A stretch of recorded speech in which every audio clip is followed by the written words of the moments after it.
Welcome है आप सभी को। आज हमारा डे 4 है और क्लासेस जैसे चल रहे थे हर दिन फोर्थ सेकंड थर्ड फोर्थ। आज की क्लास में हमने फर्स्ट क्लास या सेकंड क्लास में आई थिंक देखा था कि हैजार्ड्स क्या होता है। ये हैजार्ड्स के बारे में हमने जाना। बहुत सारे लोग हैजार्ड बोलते हैं, बहुत सारे लोग हजार्ड बोलते हैं। जैसे आप बोल सकते हैं, दोनों इक्वली है। तो हैजार्ड्स के टाइप्स इसमें देखने की कोशिश करेंगे। कंपनी में बहुत सारे खतरा होते हैं, बहुत सारे खतरे होते हैं, बहुत सारे ऐसे हैजार्ड्स हैं। दो शब्द इस्तेमाल करिएगा यहाँ पे, एक हैजार्ड होता है और एक होता है डेंजरस। दोनों का हिंदी अगर देखा जाए तो खतरा ही माना जाएगा। लेकिन हम एक क्वेश्चन कहेंगे कि अगर लाइव इलेक्ट्रिसिटी अगर मेरे पास है तो ये डेंजर है या हैजर्ड्स है। तो उस वक्त जो वो इक्विपमेंट माना जाएगा वो हैजर्ड्स होगा। यूं न मान लीजिए कि हम खाना, हमारे सामने फूड रखा हुआ है, कुछ भी कोई भी खाना रखा हुआ है, उसको उठाकर खाने की प्रक्रिया होती है, उसको हम ईट बोलते हैं और जो रखा है उसको फूड बोलते हैं। तो कुछ पल के लिए समझिए कि ये हमारा फूड क्या हो गया, ये मेन उस चीज हो गया वो जो वहाँ पर रखा गया है। और ईट ये खाना, इसका भी यहाँ पे खाना हो जाएगा, तो खाना हो गया मान लीजिए। तो फूड और ईट ये प्रक्रिया वो है जो हम लोग क्या करते हैं, कोई चीज जो एक्टिविटी है कुछ उठाकर हम लोग मुंह में लेते हैं, दैट इज कॉल्ड ईट, खाना। और ये वहां पर रखा गया चीज है। तो ये लाइव इलेक्ट्रिसिटी एग्जांपल ले लीजिए, ये वो सामान है, वो चीज है जो वहां पे है, इससे कुछ एक्टिविटी होगा हमारे बॉडी में और इलेक्ट्रिकल शॉक होगा। इलेक्ट्रिकल शॉक मतलब शॉक लगेगा, तो ये हमारा हैजर्ड्स कहलाएगा और ये डेंजर कहलाएगा। डेंजर ये, इन खतरा से खतरा ये है कि हमें इलेक्ट्रिकल शॉक लग सकता है, यही डिफरेंट होता है। बहुत जगह डेंजरस लिखा होता है लेकिन डेंजरस में इसमें बहुत फर्क है। इधर आओ तुम, यहाँ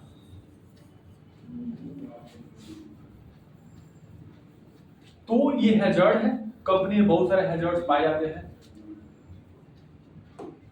अलग अलग वैरायटी में पाए जाते हैं। जैसे मान लीजिए अगर मुझे देखा जाए तो पहला होता है फिजिकल हैजर्ड। फिजिकल हैजर्ड्स हम डिफिनेशन पहले जान चुके हैं। Hazards anything that have potential to cause harm, कोई भी चीज है जो हमें उस तरह का क्षमता उसके बाद है कि हमें हानि पहुंचा सकता है, हार्म कर सकता है, तो हम उसको हैजर्ड, चाहे वो कोई इक्विपमेंट हो सकता है, चाहे वहां पे कोई बायोलॉजिकल या केमिकल एजेंट हो सकता है, चाहे वो एर्गोनॉमिक सिचुएशन हो सकता है, चाहे कोई मशीनरी हो सकता है, चाहे वो हीट हो, चाहे कोल्ड एनवायरनमेंट हो, चाहे हॉट एनवायरनमेंट हो, चाहे इल्यूमिनेशन हो, चाहे वहां वेंटिलेशन हो। अगर इन सब से हमें दिक्कतें होती हैं, इन जैसे डेंजर्स की संभावना होती है, तो उन सभी को हम लोग हैजर्ड्स बोलेंगे और वो अपने अपने एक कैटेगरी के अंदर जाता है। तो हम वही देखने की कोशिश करेंगे कि इसका कितने कैटेगरी में होता है। डिफरेंट प्रकार के कैटेगरी होते हैं, there are different type of hazards. बहुत लोग 4 बोलते हैं, बहुत लोग 6 बोलते हैं। 6 है कैसे है, 4 है कैसे है, ये ओवरऑल समझ जाएंगे। आज टाइम नहीं होता, अगले दिन समझ जाएंगे। लेकिन फिलहाल मैं 4 के बारे में जिक्र कर रहा हूँ। एक वो जो फिजिकल हैजर्ड्स, एक एक करके बारे में पढ़ेंगे हम लोग। दूसरा ये कहता है कि फिजिकल हो गया और केमिकल हैजर्ड्स। 4 नंबर ये कहता है कि बायोलॉजिकल हैजर्ड, सॉरी 3 नंबर। और 4 नंबर हो गया एर्गोनॉमिक हैजर्ड। ये 4 हो गया। 6 अगर होता है तो कैसे होता है, बीच में एक है, 2 नंबर जोड़ दिया जाता है, मशीनरी हैजर्ड।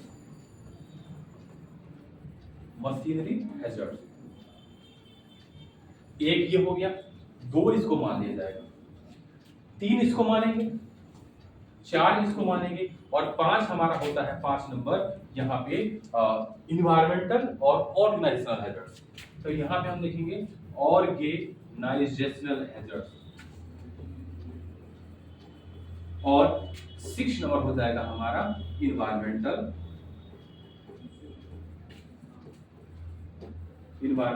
हैजर्ड्स। तो यहाँ पे आप देख सकते हैं कि हैजर्ड्स के टाइप्स है। There are 4 groups of hazards and there are 6 group of hazards here. आप यहाँ पे देख सकते हैं कि पहला फिजिकल हैजर्ड्स है, दूसरा केमिकल हैजर्ड्स है, तीसरा बायोलॉजिकल हैजर्ड्स है और 4 नंबर है जो एर्गोनॉमिक हैजर्ड्स है। अगर आप इसको 6 ग्रुप में बांटना चाहते हैं, 6 ग्रुप में आप फिलहाल यहाँ देखिए कि 6 वाला अगर फर्स्ट ये मानते हैं तो सेकंड हमारा ये होगा, थर्ड ये हो गया, 2 ये हो जाएगा, 3 होगा, 3 यहाँ होगा, 4 यहाँ होगा और 5 ये होगा और 6 ये होगा। तो physical hazards, chemical hazards, biological hazards और एर्गोनॉमिक के 4 ग्रुप्स हो गए।